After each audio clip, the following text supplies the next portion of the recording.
Mayoritas orang Indonesia adalah Muslim, dan mayoritas Muslim tentu tidak menyukai Israel apalagi Zionisnya.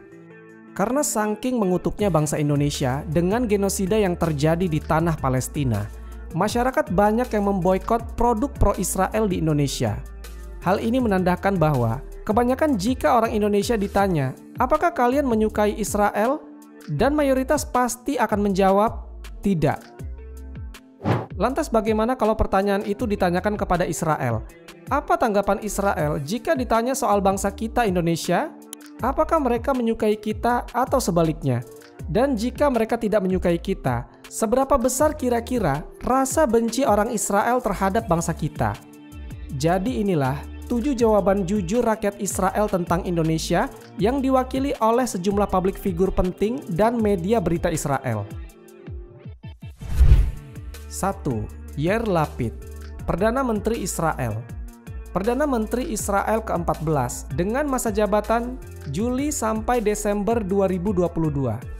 Dalam sidang internasional PBB pada bulan September 2022 silam, Perdana Menteri Yair Lapid berpidato dan sempat menyebutkan nama Indonesia di dalam pidato singkatnya tersebut. Dalam pidatonya, Lapid secara belak-belakan mengatakan bahwa Israel mau jadi sahabat dari Indonesia, dan dia juga menyatakan bahwa Israel terbuka untuk perdamaian serta mengajak supaya Indonesia mau mengakui kemerdekaan Israel seperti negara-negara Uni Eropa. Dan Lapid juga mengatakan kalau Israel sangat ingin menjalin hubungan diplomatik dengan Indonesia.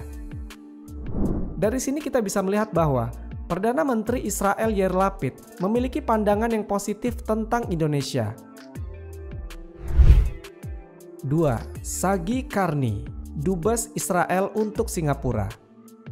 Pria yang lahir pada tahun 1967 ini pernah menjabat sebagai Duta Besar Israel untuk Singapura dari tahun 2019 sampai 2023. Pada Mei 2021 silam, saat Israel melakukan gempuran atas Gaza, Indonesia, Malaysia, dan Brunei saat itu meminta PBB untuk turun tangan menghentikan aksi Israel kepada warga sipil Palestina di Gaza.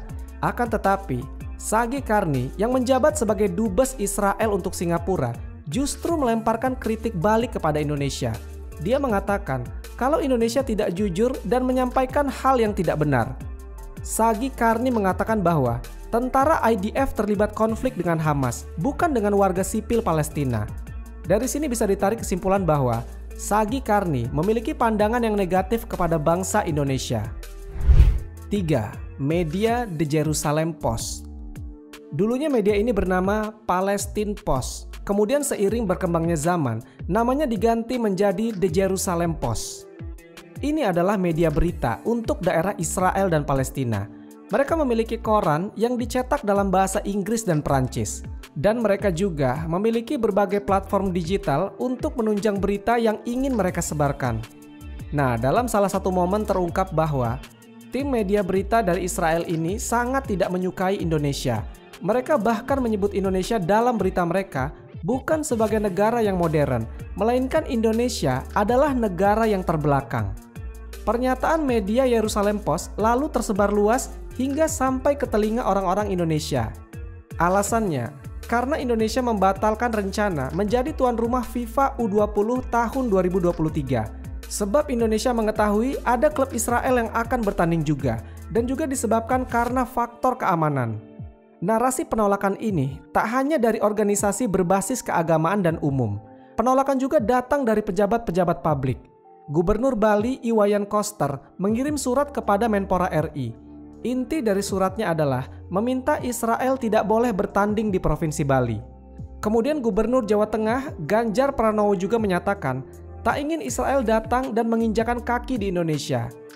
Sejumlah massa pun menggelar unjuk rasa dengan tujuan menolak klub Israel memasuki negara Indonesia, sebab tak pernah ada hubungan diplomasi resmi antara pemerintah Indonesia dan Israel. Akhirnya, karena banyak penolakan, FIFA pun menunjuk Peru untuk menggantikan Indonesia sebagai tuan rumah. 4. Benyamin Netanyahu, Perdana Menteri Israel. Benyamin Netanyahu yang akrab dipanggil Babi ini adalah Perdana Menteri Israel yang menjabat mulai dari Desember 2022. Dalam satu momen, dia pernah mengatakan kepada publik bahwa dia ingin Israel menjalin relasi dengan Indonesia. Dia mengatakan bahwa jika Indonesia mau menerima tawaran kerjasama bilateral dengan Israel, maka akan ada banyak peluang keuntungan yang akan diterima oleh Indonesia. Dari sini bisa kita lihat bahwa Perdana Menteri Israel, Benyamin Netanyahu, memiliki citra positif terhadap Indonesia, padahal dia adalah 5. Isaac Herzog, Presiden Israel. Tadi Perdana Menterinya, sekarang Presidennya. Apakah keduanya punya pandangan positif tentang Indonesia? Ternyata tidak, teman-teman.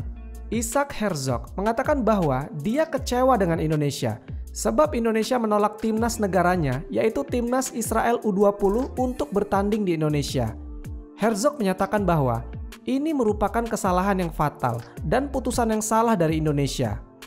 Dari sini kita bisa ambil kesimpulan bahwa Presiden Israel Isaac Herzog tidak terlalu menyukai Indonesia.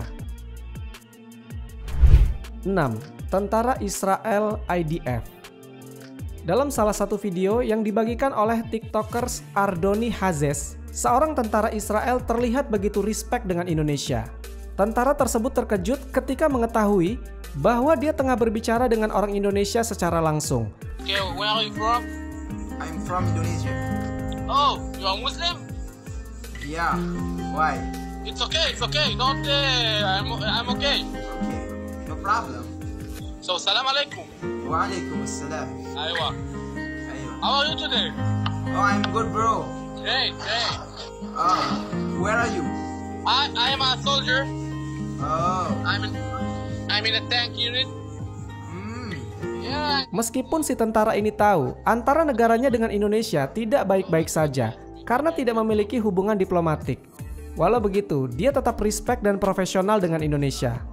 Tapi tak semua tentara Israel menyukai Indonesia.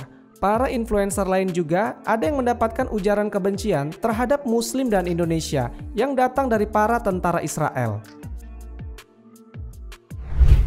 7. Rabi Israel.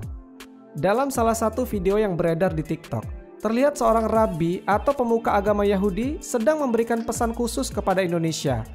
Dalam pesannya ini, dia mengajak orang Indonesia untuk membantu Israel menjadi berkat bagi dunia dengan cara terkoneksi atau mau menjalin hubungan kerjasama dengan mereka. Dari sini kita bisa lihat bahwa Rabi Yahudi begitu respect dengan Indonesia. Akan tetapi, Indonesia tetap tidak akan menerima tawaran tersebut selama tanah Palestina masih dijajah oleh mereka. Wallahu a'lam bishawab. Semoga kisah ini bermanfaat, lebih dan kurangnya mohon dimaafkan. Yang benar datangnya dari Allah Subhanahu wa Ta'ala, khilaf atau keliru itu datangnya dari saya pribadi sebagai manusia biasa. Sampai ketemu di kisah-kisah seru yang penuh makna selanjutnya. Saya akhiri. Wassalamualaikum warahmatullahi wabarakatuh.